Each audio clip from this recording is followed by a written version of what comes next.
My parents skipped my wedding to take my little golden brother to Disneyland, so I made a big scene right on my wedding day. I stood in front of the mirror, my wedding dress shimmering under the soft light of the bridal suite. My heart pounded with a mix of excitement and nervousness. Today was supposed to be the happiest day of my life, the culmination of years of love and planning. As I adjusted my veil, I couldn't help but smile, imagining the look on Andrew's face when he saw me walking down the aisle. But beneath that smile was an undercurrent of anxiety. My parents had always been a source of stress, their obsession with my younger brother Jamie often overshadowing my own milestones. Jamie, the golden child, could do no wrong in their eyes. At 12 years old, he was a spoiled, pampered prince, and I had learned to live in the shadows of his glory. I shook my head, refusing to let those thoughts ruin my day. Today was about Andrew and me, about our love and commitment. My bridesmaids bustled around me, fussing over last-minute details, their laughter and chatter filling the room. I tried to lose myself in their excitement, but a nagging feeling tugged at my mind. Just then, my phone buzzed on the vanity table. I glanced at the screen and saw my mom's name. Taking a deep breath, I answered, hoping for a quick, encouraging word before the ceremony. "Hi, Mom. Is everything okay?" I asked, trying to keep my voice light. There was a pause, and then my mom's voice came through, hesitant and awkward. "Sweetie, there's something we need to tell you." My heart sank. "What is it, Mom?" "Well, your father and we won't be able to make it to the wedding today," she said, her words stumbling over each other. I felt a cold wave of shock wash over me. "What? Why not? What's happened?" "Jamie, well, we promised him a trip to Disneyland months ago and he was so excited. We tried to change the dates, but there were no available slots," she explained, her voice tinged with guilt. "Disneyland? You're missing my wedding for a trip to Disneyland?" I could barely keep the anger out of my voice. "Sweetie, you know how important this is to Jamie. He's been looking forward to it for so long, and we couldn't bear to disappoint him," she said, as if that justified everything. I stood there, my mind reeling. My parents were choosing a theme park over their daughter's wedding. My hands clenched into fists, and I struggled to keep my composure. "I can't believe this. I need to go." "Please try to understand, honey," my mom pleaded, but I had already hung up, my chest heaving with a mixture of rage and hurt. My bridesmaids noticed the change in my demeanor and rushed to my side. "What's wrong?" asked Lisa, my maid of honor, her eyes wide with concern. "My parents aren't coming," I said through gritted teeth. "They're taking Jamie to Disneyland instead." A collective gasp went through the room, and my friends exchanged horrified glances. "That's unbelievable!" Lisa exclaimed. "How could they do that to you?" I shook my head, trying to push down the growing storm of emotions. "I don't know, but I won't let them ruin my day. This is about Andrew and me, and nothing else matters." Despite my brave words, a part of me felt like breaking down. How could my parents prioritize Jamie's amusement over my once-in-a-lifetime moment? It was a familiar pattern, but the sting was sharper today. As the minutes ticked by and the ceremony approached, I tried to focus on the positives. Andrew was waiting for me, and I was surrounded by friends who loved and supported me. I wouldn't let my parents' selfishness overshadow the love and joy of this day. I took one last look in the mirror, straightened my veil, and nodded to myself. I was ready to walk down that aisle, even if my parents weren't there to see it. Little did I know this was just the beginning of a series of events that would turn my wedding day into a spectacle no one would forget. As I stepped out of the bridal suite and into the hallway, the wedding coordinator greeted me with a warm smile. "Ready to go, bride?" she asked cheerfully. I nodded, forcing a smile. Ready as I'll ever be. She guided me to the entrance of the garden, where the ceremony would take place.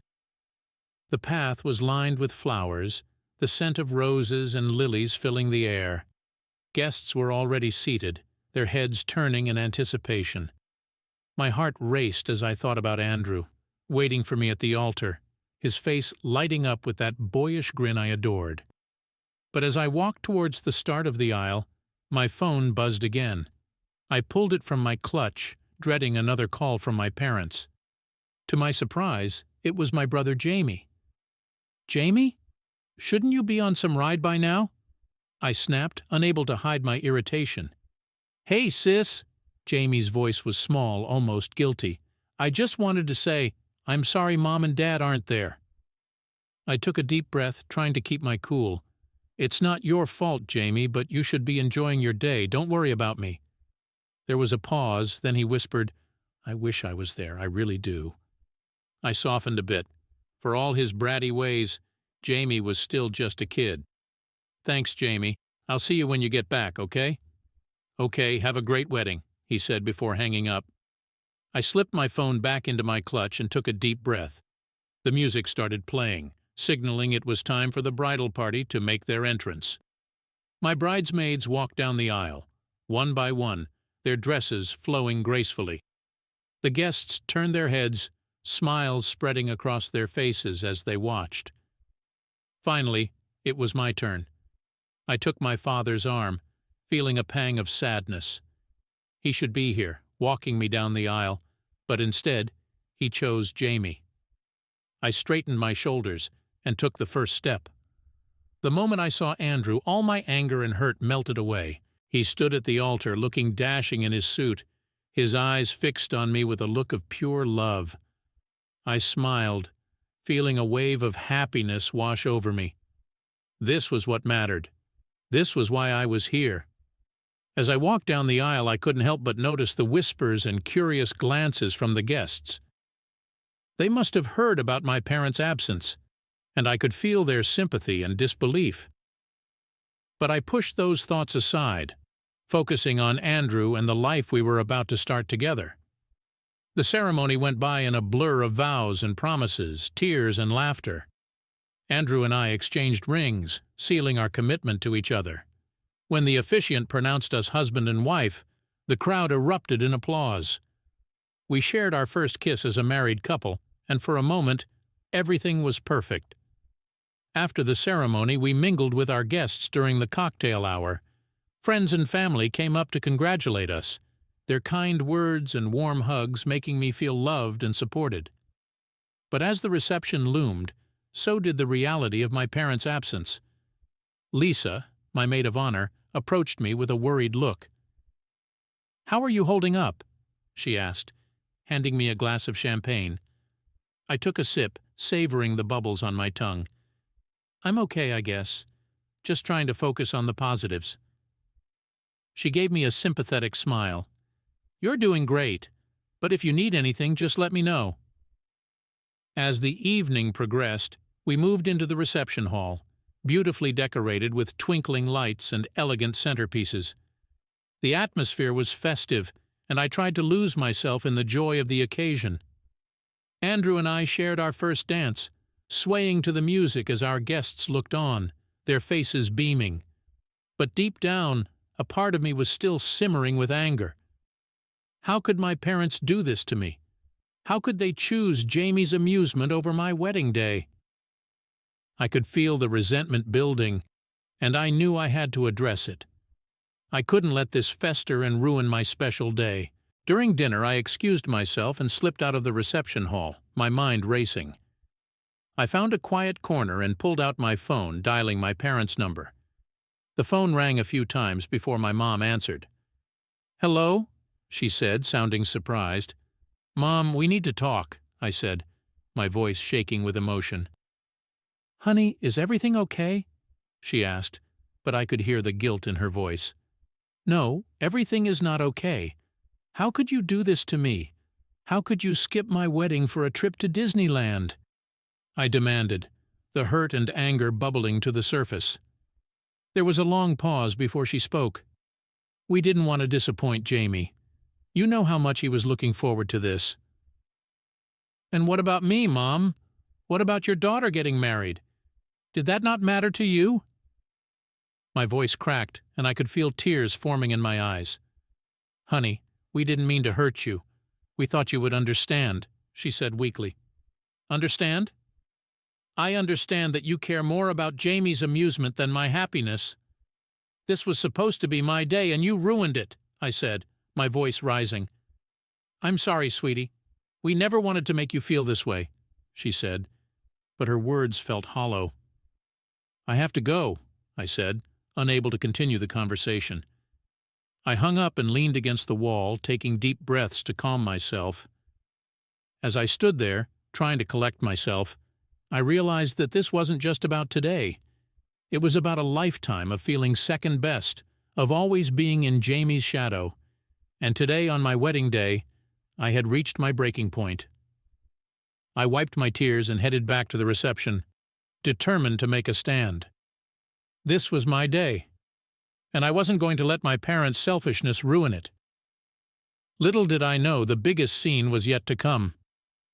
Returning to the reception hall, I took a moment to collect myself. The festive atmosphere seemed almost mocking, a stark contrast to the turmoil swirling inside me. Andrew caught my eye from across the room, his expression shifting to concern when he saw my face.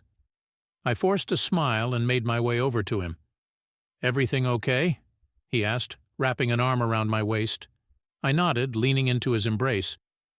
"Just had to clear my head for a moment." He pressed a kiss to my forehead. "I'm here if you need me." I squeezed his hand, grateful for his support. But as I looked around the room, the whispers and curious glances from our guests only fueled my anger. How many of them knew my parents had chosen Jamie over me? How many pitied me? As the night went on, I couldn't shake the memories that began to flood my mind. Moments from my childhood, teenage years, and even early adulthood. Moments that painted a clear picture of my parents' favoritism. I remembered my 6th birthday party. I had begged for a princess-themed celebration for months, and my parents had promised to make it special. The day finally arrived, and I was thrilled to see the house decorated in pink and gold. But my excitement was short-lived when Jamie, just a toddler at the time, threw a tantrum over not having his favorite toy. My parents spent most of the party pacifying him, leaving me to blow out my candles with my friends while they coddled Jamie. Then there was the time I won first place in the school science fair. I was so proud of my project, and I couldn't wait to show my parents. But when I got home, they were busy planning Jamie's 5th birthday party, a circus extravaganza. My achievement was barely acknowledged, overshadowed by their excitement for Jamie's big day. In high school, I excelled in academics and sports. I received a scholarship offer from a prestigious university, and I was over the moon. But when I shared the news with my parents, their reaction was lukewarm at best. They were more focused on Jamie's soccer games and his potential as a star athlete. My success was just another footnote in the book of Jamie's life. As these memories played like a sad movie in my mind, I realized that my parents' decision to skip my wedding was the final straw. It wasn't just about today. It was about a lifetime of feeling overlooked and unimportant. Determined to reclaim my day, I turned to Andrew. "Can I have the microphone?" I asked, my voice steady despite the storm inside me. He looked surprised but nodded, signaling the DJ to hand me the mic. The room quieted as I took a deep breath, ready to speak my truth. "Hello, everyone," I began, my voice echoing through the hall. "I want to thank you all for being here to celebrate this special day with us. Your presence means the world to Andrew and me." I paused, glancing around the room. I need to share something that's been weighing on me. Some of you may have noticed that my parents aren't here today.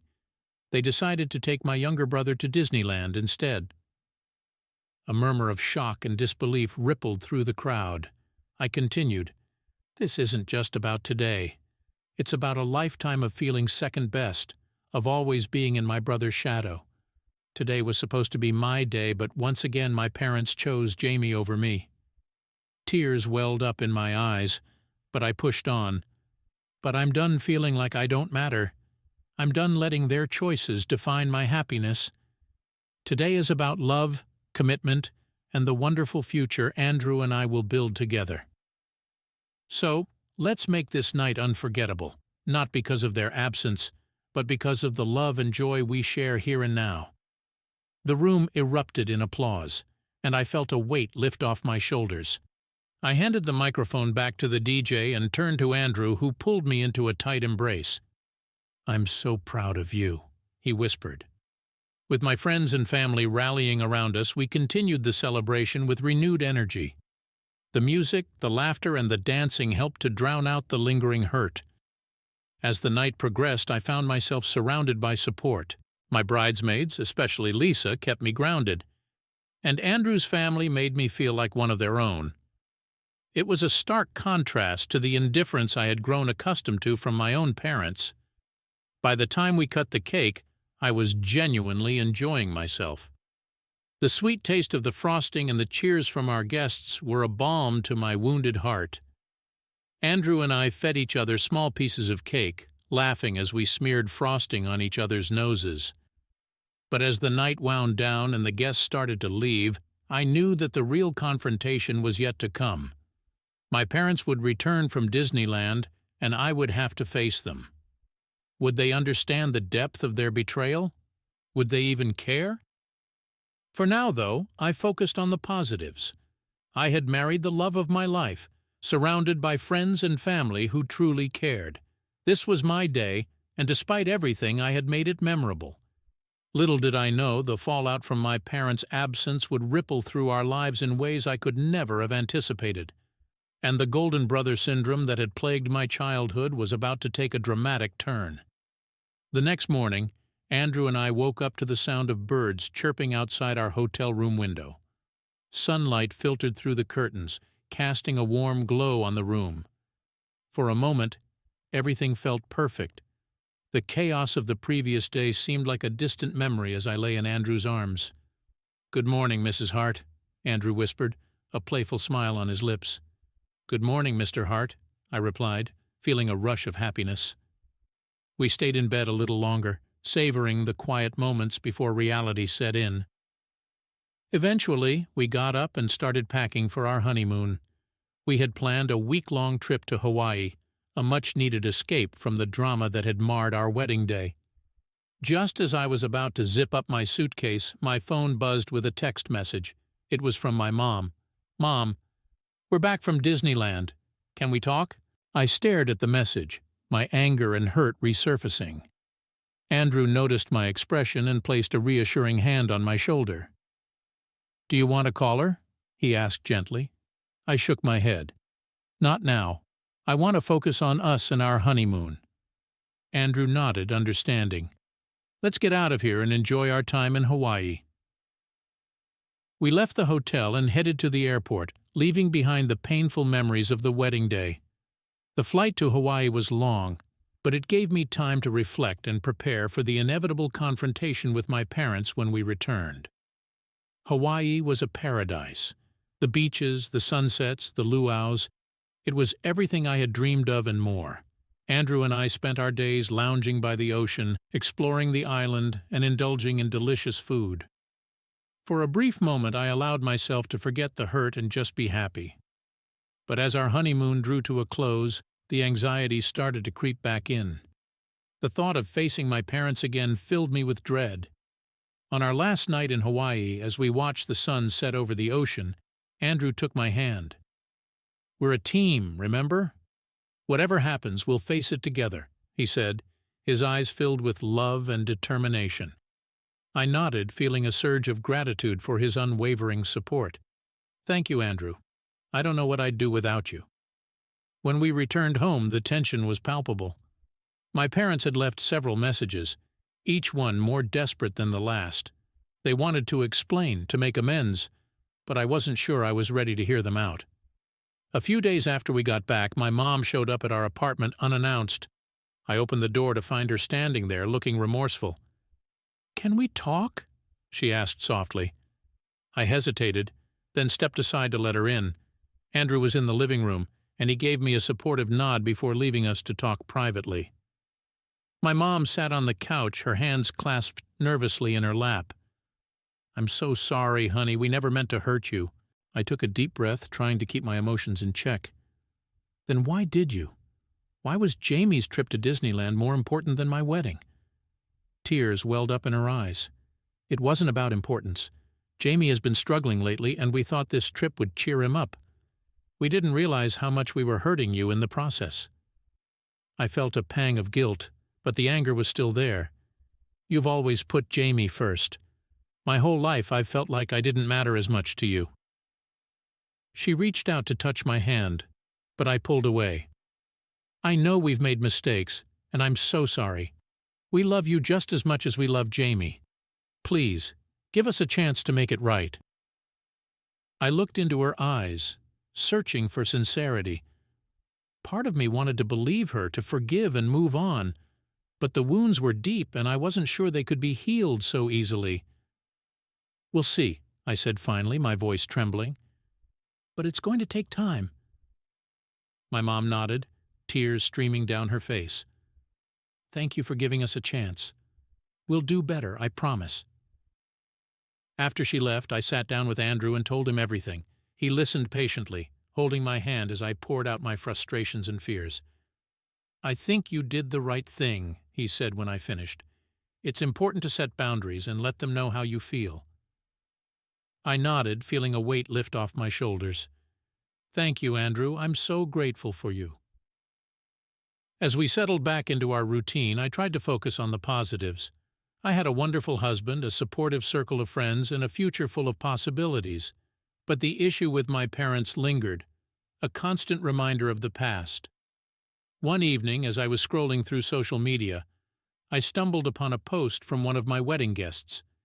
It was a photo of Andrew and me dancing with a caption that read, "Despite the drama, it was a beautiful wedding." I smiled, thinking back to that moment. Our first dance had been magical, a brief escape from the chaos. I decided to print the photo and hang it in our living room as a reminder of our love and resilience. Days turned into weeks, and slowly the pain began to fade. My parents made an effort to reach out more often, and I could see they were trying to change. Jamie, too, seemed more aware of the impact his actions had on me. But just when I thought things were starting to improve, another bombshell dropped. Jamie announced that he wanted to move in with Andrew and me. He said he needed a change of scenery, a break from the constant attention at home. I was stunned. How could he think that moving in with us was a good idea? And why did my parents seem so eager to agree? Andrew and I sat down with Jamie to discuss it.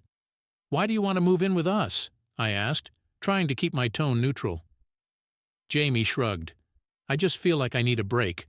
Mom and Dad are always hovering, and I thought it would be nice to spend some time with you guys." I exchanged a glance with Andrew, who nodded for me to continue. "Jamie, we just got married. This is our time to build our life together. I'm not sure having you move in is the best idea right now." Jamie's face fell. "I thought you'd understand.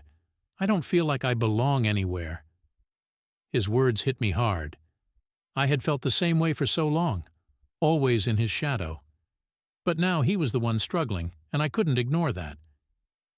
"We need to think about this," I said finally. "It's a big decision, and we need to make sure it's right for everyone." Jamie nodded, looking disappointed but understanding. "Okay, thanks for considering it." After he left, Andrew and I had a long conversation about what to do. We both agreed that we needed to set boundaries and prioritize our marriage, but we also couldn't ignore Jamie's plea for help. In the end, we decided to give it a trial run. Jamie would stay with us for a month, and we would reassess after that. It wasn't an easy decision, but it felt like the right thing to do. As we prepared for Jamie's arrival, I couldn't shake the feeling that our lives were about to get even more complicated. The Golden Brother syndrome had taken a new turn, and I wasn't sure what to expect. Little did I know, this was just the beginning of another roller coaster chapter in our lives. Jamie moved in the following weekend, bringing along his collection of video games, sports equipment, and an air of uncertainty. The first few days were a whirlwind of adjustments as we tried to establish a routine that worked for all three of us. Jamie had a way of making himself at home, but it was clear he was also grappling with the unfamiliarity of living outside our parents' domain. One evening, after a particularly long day at work, I came home to find Jamie sprawled on the couch, his feet propped up on the coffee table. The TV blared a game of some sort, and empty snack wrappers littered the floor. I took a deep breath, reminding myself that this was a transition for all of us. "Hey, Jamie," I greeted, forcing a smile as I kicked off my shoes. How was your day?" He glanced up, barely acknowledging my presence. "Fine." I sighed, heading to the kitchen where Andrew was making dinner. He gave me a sympathetic look as I leaned against the counter. "Tough day?" he asked, stirring a pot on the stove. I nodded. "I'm just feeling overwhelmed. Work was crazy, and coming home to this. It's a lot." Andrew wrapped an arm around me, giving me a reassuring squeeze. "We'll get through this. It's an adjustment for him, too. Let's give it some more time." As we sat down for dinner, I noticed Jamie was unusually quiet, pushing his food around his plate. I decided to address the elephant in the room. "Jamie, is everything okay?" I asked gently. He looked up, his eyes filled with a mix of frustration and sadness. "I just feel like I don't fit in anywhere. Mom and Dad are always on my case. And now I feel like I'm intruding here." I reached out, placing a hand on his arm. "You're not intruding, Jamie. We want to help you. But we also need to set some boundaries. This is our home, and we need to make sure everyone respects that." Andrew nodded in agreement. "Let's talk about how we can make this work for all of us. Maybe setting some house rules would help." Jamie sighed but nodded reluctantly. "Okay, what kind of rules?" We spent the rest of the evening discussing expectations, chores, respecting each other's space, and finding ways to communicate better. It was a tense conversation, but by the end of it I felt a glimmer of hope. Maybe, just maybe, we could make this work. Over the next few weeks, things gradually started to improve. Jamie made an effort to help around the house, and we found moments of genuine connection. We played board games together, watched movies, and even had a few heartfelt conversations. It wasn't perfect, but it was progress. One Friday evening, Andrew and I decided to have a date night. We needed some time to ourselves, away from the responsibilities of work and the complexities of family dynamics. We left Jamie with a list of emergency contacts and headed out to our favorite restaurant. Dinner was wonderful. We laughed, reminisced about our honeymoon, and talked about our future plans. For a few hours it felt like the weight of the world had lifted off our shoulders. When we returned home, we found Jamie in the living room deep in conversation with our parents via video call. Their faces lit up the screen, and it was clear they were catching up on everything that had happened in the past few weeks. "We're home," I announced, stepping into the room. Jamie quickly ended the call, looking a bit flustered. "Hey, how was your night?" I glanced at the blank screen of his laptop, feeling a pang of unease. "It was great. How was your evening?" "It was fine. I just talked to Mom and Dad for a bit," he said, avoiding my gaze. Andrew and I exchanged a glance, sensing there was more to the story. "What did they say?" Andrew asked casually. Jamie hesitated, then sighed. "They're worried about me. They think I'm not happy here and that maybe I should come back home." My heart sank. After everything we had done to make this work, our parents were still meddling, still trying to pull Jamie back into their orbit. I felt the anger rising again, but I tried to stay calm. "What do you want, Jamie?" I asked, my voice steady. He looked torn, his eyes darting between us. "I don't know. I like being here, but it's hard. I feel guilty for putting you guys through all this." Andrew stepped forward, his expression firm but kind. "Jamie, we're here for you. But you need to decide what you want. If you want to stay, we'll support you. But if you think going back home is better for you, we'll support that too." Jamie nodded, looking more conflicted than ever. "I need some time to think." The next few days were tense. Jamie withdrew into himself, spending most of his time in his room. Andrew and I tried to give him space while also showing him that we were there for him. One evening I received a call from my mom. Her voice was filled with concern. "How's Jamie doing?" "He's struggling, Mom. We're all trying to make this work, but it's been tough," I admitted. "Maybe it's best if he comes back home. We can take care of him and he won't feel so out of place," she suggested. I felt the frustration bubbling up again.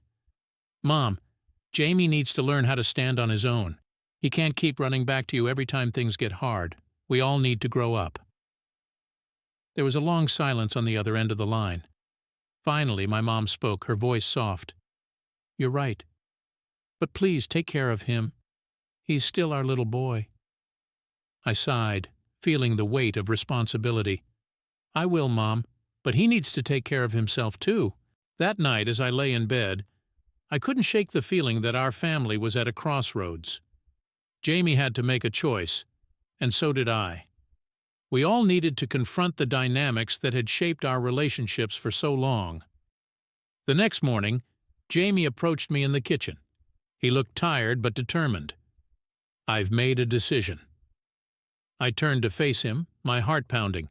"What is it?" "I want to stay. I know it's going to be hard, but I need to figure out who I am outside of Mom and Dad's influence. I need to learn how to be independent," he said, his voice steady. Relief washed over me, and I pulled him into a hug. "I'm proud of you, Jamie. We'll get through this together." Andrew joined us, his eyes shining with pride. "You're making the right choice, Jamie. We're here for you every step of the way." As the days turned into weeks, we continued to navigate the challenges of living together. There were still moments of tension and frustration, but there were also moments of laughter and connection.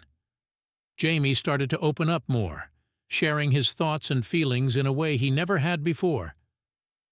One evening, as we sat around the dinner table, Jamie looked at me with a serious expression. "I want to thank you for everything you've done for me. I know it hasn't been easy, but I feel like I'm finally starting to understand who I am, and it's because of you and Andrew." Tears filled my eyes as I reached out to squeeze his hand. "We're family, Jamie. We'll always be here for each other no matter what." As we cleared the table and settled into the living room, I felt a sense of peace that had eluded me for so long. The confrontation with my parents, the decision to let Jamie stay, the challenges we had faced, it had all brought us closer together. The golden brother syndrome that had overshadowed my life was starting to fade, replaced by a new understanding and connection. Jamie was finding his way, and so was I. Little did we know the journey was far from over, but for now we had each other, and that was enough. Jamie's decision to stay with us marked a new chapter in our lives, but it also set off a series of unexpected repercussions. The first ripple came from my parents. Their initial relief that Jamie was with us turned into a mix of worry and meddling that seemed impossible to escape. One Sunday morning, Andrew and I were enjoying a quiet breakfast when my phone buzzed with an incoming call from my mom. I exchanged a glance with Andrew, who shrugged and sipped his coffee. "Hi, Mom," I answered, trying to keep my tone neutral. "Hi, sweetie, how's Jamie doing?" she asked, her voice tinged with concern. "He's doing well. We're all adjusting," I replied, knowing where this conversation was headed. "That's good to hear. Your father and I were thinking of visiting next weekend. We miss Jamie, and we want to see how he's settling in," she said, her tone implying that it wasn't just a suggestion. I sighed inwardly. "Mom, we're still figuring things out. Maybe give us a bit more time before visiting." There was a pause, and then she said, "We just want to help. Maybe we could take Jamie out for a day, give you and Andrew a break." The offer was tempting, but I knew it would only complicate things further. "Let's see how this week goes, okay? I'll let you know." After hanging up, I turned to Andrew. "They want to visit next weekend. I'm not sure if it's a good idea." Andrew reached across the table to hold my hand. "It's up to you, but maybe we can set some boundaries. We need to maintain our space while still letting them feel involved." Jamie, who had been eavesdropping from the hallway, walked in. I heard Mom's voice. "Are they coming?" "Maybe," I said, giving him a reassuring smile. "We'll figure it out together." The week passed in a blur of work, household chores, and navigating our new dynamics. Jamie seemed more at ease, but I could tell he was anxious about our parents' potential visit. By Friday, I had made up my mind. I called my mom and set some ground rules. They could visit, but it would be for a short time, and we needed to focus on positive interactions. When they arrived on Saturday morning, the tension was palpable. My mom tried to mask her worry with a bright smile, while my dad's expression was more guarded. Jamie greeted them with a mix of excitement and nervousness. "Look at you, Jamie, you've grown so much," my mom gushed, pulling him into a hug. My dad patted Jamie on the back. "How's it going, sport?" Jamie nodded, glancing at me for support. "I'm doing okay, it's been different, but good." We all sat down for coffee, and the conversation was stilted at first. My mom kept asking Jamie if he was eating well, sleeping enough, and if he needed anything. I could see Jamie growing more uncomfortable with each question. "Mom, I'm fine, really," Jamie insisted, his frustration starting to show. I decided to step in. "Jamie's doing great, Mom. We've been working on adjusting to this new arrangement, and he's been really responsible." My mom nodded, but I could see the doubt in her eyes. "We just worry about him. You know how he can be." Jamie stood up abruptly. "I need some air," he muttered, heading for the door. Andrew followed him, leaving me alone with my parents. I took a deep breath, trying to keep my composure. "Mom, Dad, we need to talk," I began, my voice firm.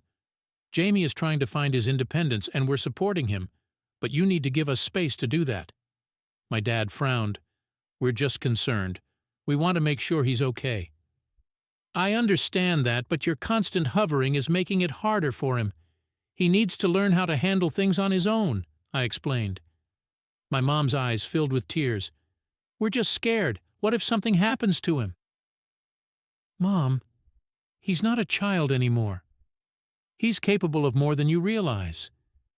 And we're here to help him, but he needs to make his own choices," I said gently. After a long pause, my parents nodded. "We'll try to step back," my dad said reluctantly. "Thank you," I said, feeling a weight lift off my shoulders.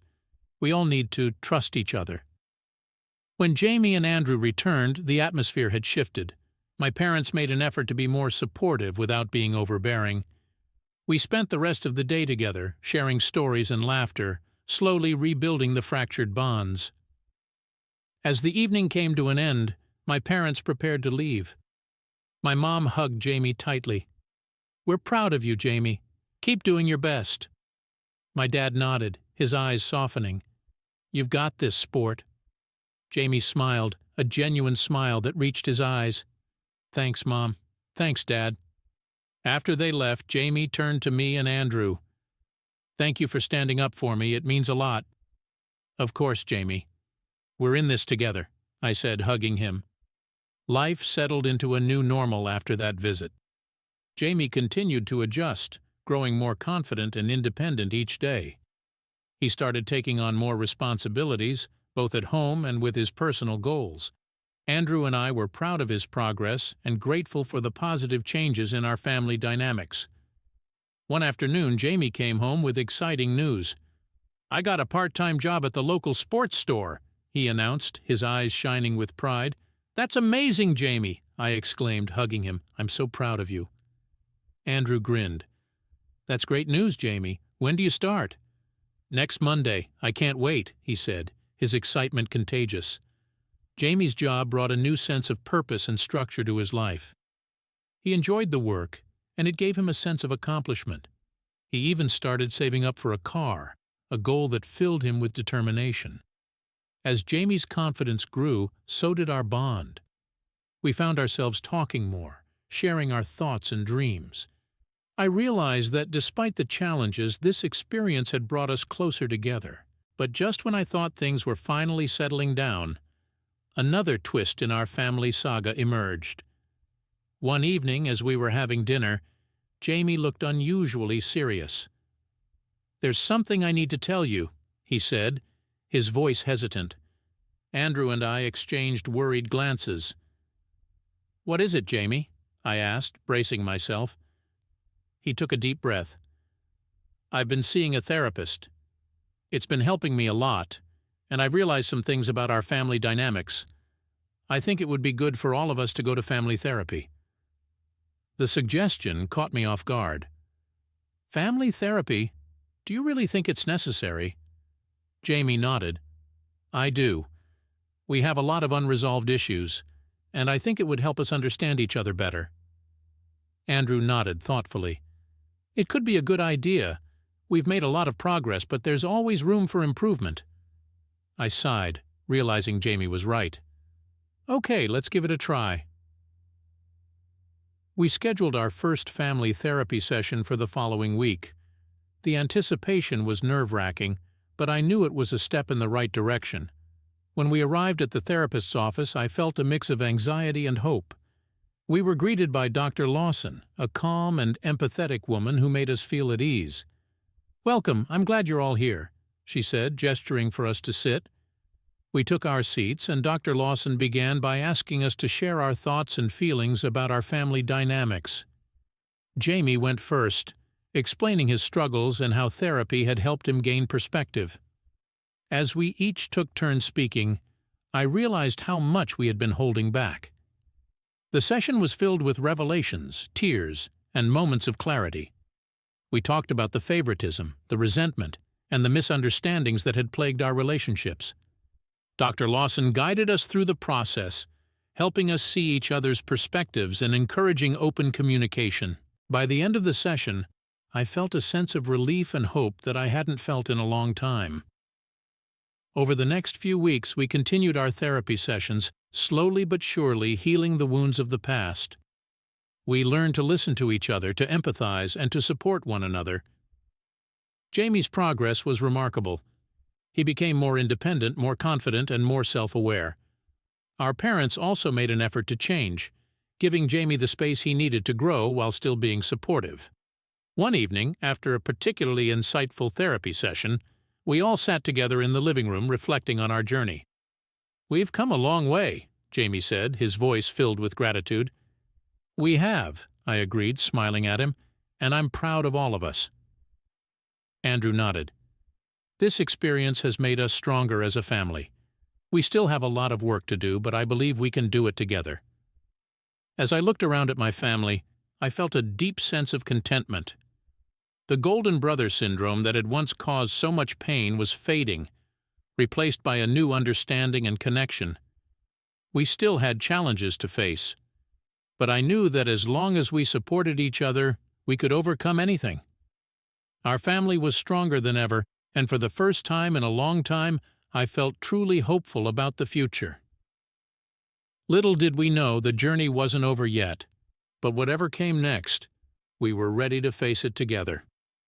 As our family continued to navigate through the complexities of our relationships, we started to see real progress. Jamie was flourishing in his new job, gaining confidence and independence each day. Our therapy sessions brought us closer together, allowing us to understand and support each other in ways we never had before. But despite the strides we were making, there were still lingering issues and unexpected challenges that tested our resolve. One evening, Jamie came home looking more excited than I had seen him in a long time. He burst into the living room, a huge smile on his face. "Guess what? I got promoted at work. I'm now a team leader." Andrew and I jumped up, enveloping him in a tight hug. "That's amazing, Jamie. We're so proud of you," I exclaimed. Jamie beamed with pride. "Thanks. I couldn't have done it without your support." We decided to celebrate Jamie's promotion by having a small family dinner at our favorite restaurant. The atmosphere was filled with joy and laughter as we toasted to Jamie's success. But beneath the surface, I sensed that there were still unresolved feelings that needed to be addressed. During dinner, my mom's phone buzzed with a message. She glanced at it and her face fell. "It's from your father. He's stuck at work and can't make it tonight," she said, trying to hide her disappointment. Jamie's smile faltered slightly, but he quickly recovered. "It's okay, Mom. We'll celebrate again when he's available." As we continued our meal, I couldn't shake the feeling that my parents' absence, especially my dad's, still had a profound impact on Jamie.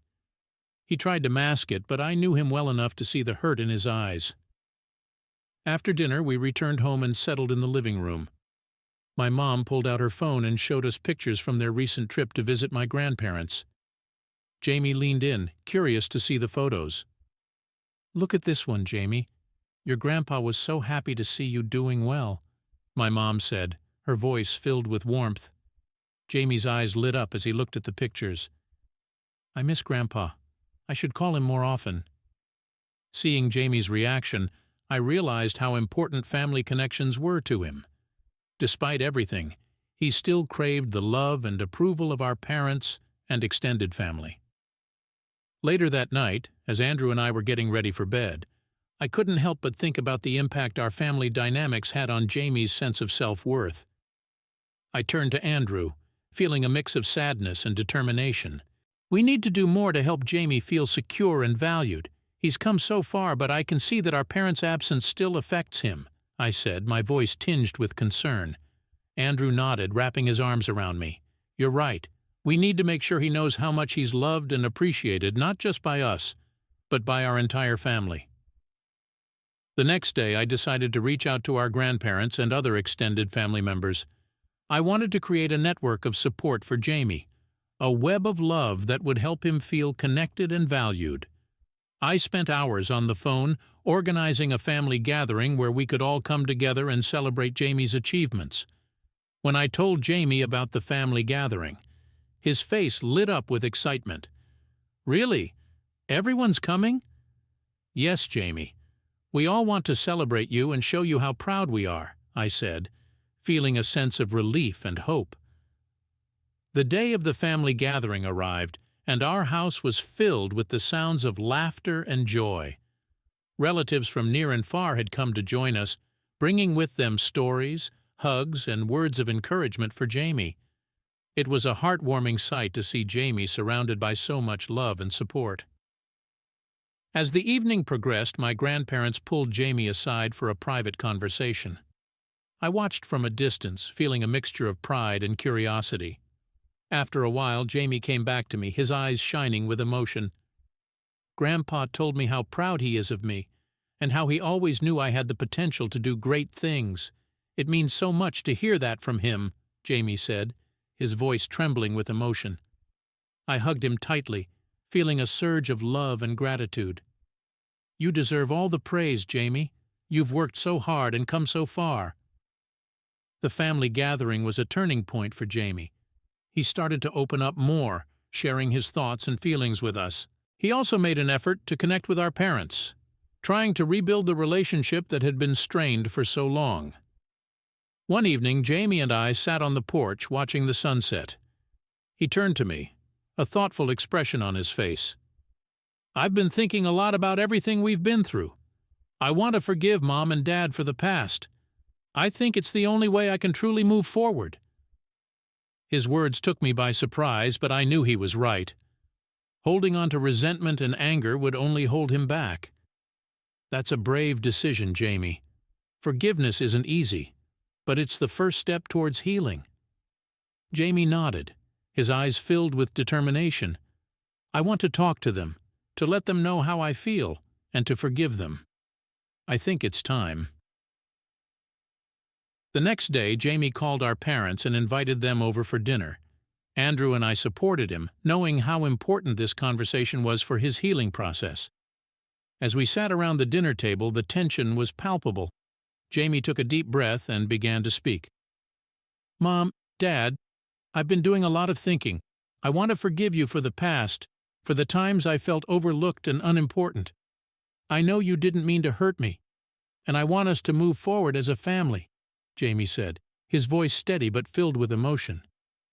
Our parents looked taken aback, but then tears filled their eyes. My mom reached out to hold Jamie's hand. "Jamie, we're so sorry for the pain we caused you. We love you so much, and we're so proud of the person you've become." My dad nodded, his voice choked with emotion. "We made mistakes, and we regret them deeply. Thank you for giving us a chance to make things right."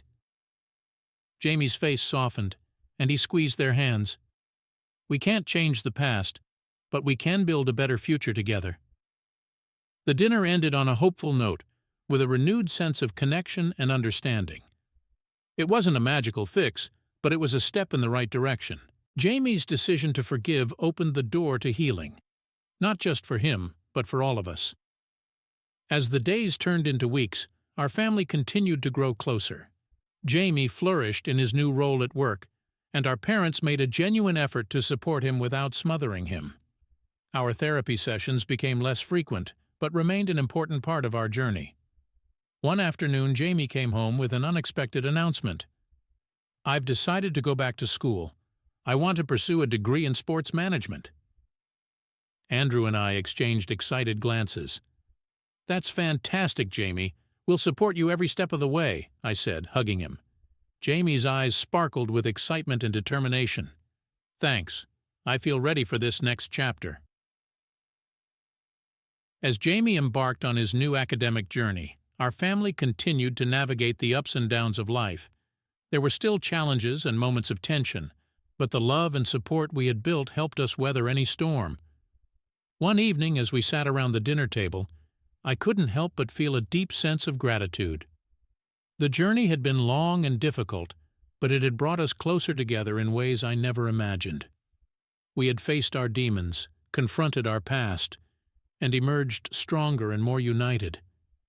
Jamie looked around the table, his eyes filled with gratitude. "I want to thank all of you for believing in me and supporting me. I wouldn't be where I am today without you." Tears filled my eyes as I reached out to hold his hand. "We're a family, Jamie. We'll always be here for each other, no matter what." As we continued our meal, I felt a deep sense of peace and contentment. The Golden Brother syndrome that had once caused so much pain had transformed into a story of resilience, forgiveness, and love. Our family had found its way through the darkness, and together we were ready to face whatever the future held. Little did we know the journey was far from over, but with the strength and love we had built, we were ready to face it together. Jamie's decision to return to school was a catalyst for more positive changes in our family. It seemed like a testament to how far he had come, a declaration of his newfound independence and self-worth. As he threw himself into his studies and part-time job, our family continued to strengthen the bonds we had worked so hard to rebuild. One day, a few months into Jamie's semester, I received a call from my mom. Her voice was filled with excitement. "Guess what, honey? Your father and I are coming to town next weekend. We'd love to take you, Andrew, and Jamie out to celebrate his success." I smiled, feeling the warmth of her words. "That sounds wonderful, Mom. We'd love to see you." When my parents arrived, it was clear that the tension of the past had lifted. They embraced Jamie with genuine pride, and I could see the gratitude in his eyes. We went out for dinner at Jamie's favorite restaurant, and the evening was filled with laughter and stories of Jamie's experiences at school. As we sat around the table, my dad raised his glass for a toast. To Jamie for his hard work and dedication, and to our family for coming together and supporting each other through thick and thin. We all clinked glasses, a sense of unity washing over us.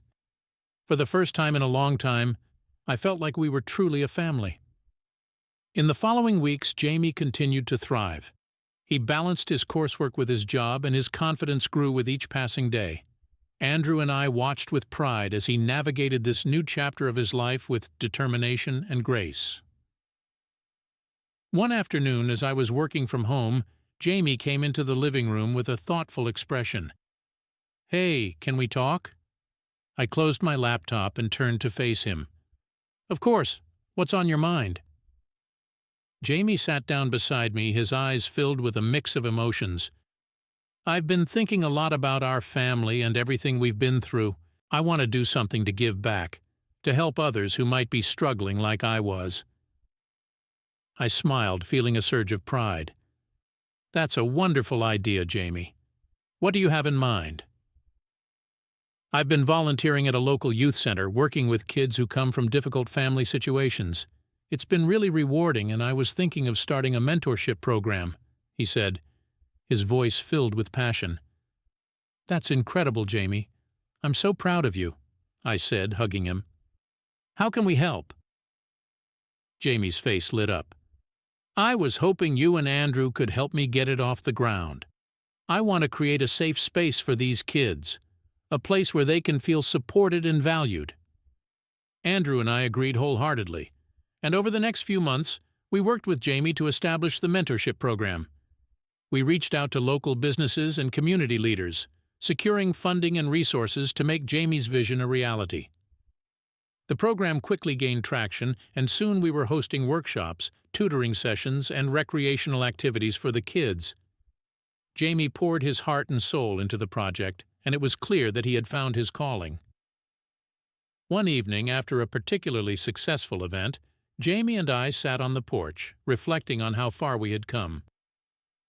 "I never would have imagined this a year ago," Jamie said, looking out at the sunset. "I was so lost, and now I feel like I have a purpose." I squeezed his hand, feeling a deep sense of gratitude. "You've come such a long way, Jamie. We're all so proud of you. You're making a real difference in these kids' lives." Jamie smiled, his eyes shining with determination. "I couldn't have done it without you and Andrew. You believed in me when I didn't believe in myself. Thank you for everything." Tears filled my eyes as I hugged him tightly. "We're a family, Jamie. We'll always be here for each other." As the sun set, casting a warm glow over the landscape, I felt a profound sense of peace. Our family had faced so many challenges, but we had come through them stronger and more united. The journey had been long and difficult, but it had taught us the true meaning of love and resilience. Reflecting on everything we had been through, I realized that the Golden Brother Syndrome had been a catalyst for growth and transformation. It had forced us to confront our issues, to communicate openly, and to support each other in ways we never had before. We had learned that family isn't just about blood. It's about the bonds we build through love, trust, and understanding. It's about standing by each other, even when things get tough, and celebrating each other's successes, no matter how small. As I looked at Jamie, now a confident and compassionate young man, I felt an overwhelming sense of pride and hope. Our family's journey was far from over, but I knew that whatever challenges lay ahead, we would face them together. In the end, our story was one of redemption and growth. We had turned our pain into strength, our struggles into opportunities for connection. And through it all, we had discovered the true power of family. Thank you for reading our story. It's been a journey filled with highs and lows, but it's also been a testament to the strength of the human spirit and the enduring power of love. I hope our experiences resonate with you and remind you that no matter what challenges you face, you are never alone. We're all in this together, and together, we can overcome anything. I'd love to hear your thoughts and experiences. Have you ever faced similar challenges in your family? How did you navigate them? Share your stories and let's continue this conversation. Thank you for being a part of our journey.